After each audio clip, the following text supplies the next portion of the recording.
Който не приема злото, не приема и доброто,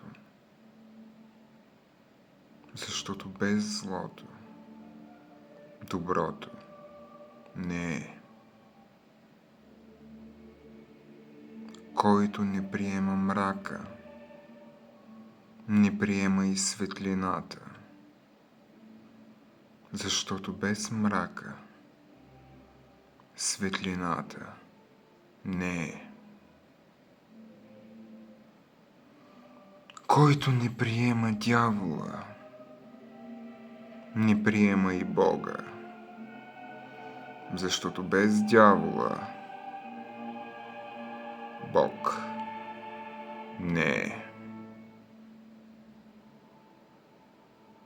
И колкото повече дълбаеш в низината, толкова повече и извисяваш висината над нея.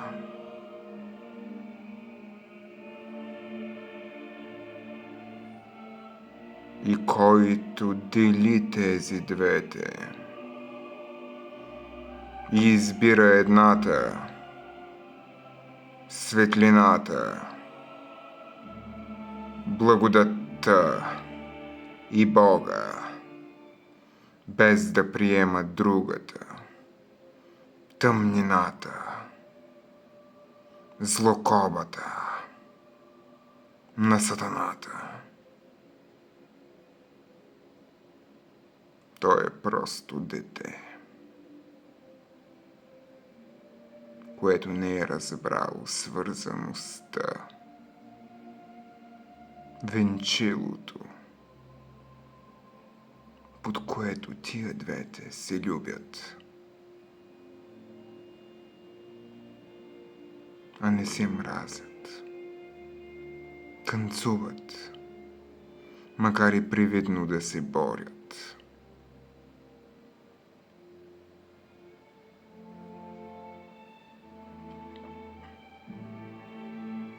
Всичко е едно. Всичко е едно. Различието, а другото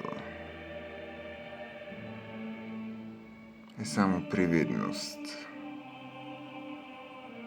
Е само илюзия, но необходима и не бива да бъде отречена.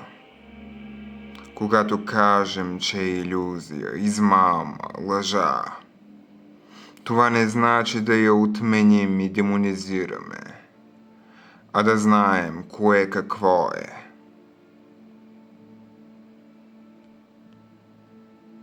Битието на илюзията за битие тук е безалтернативно битие.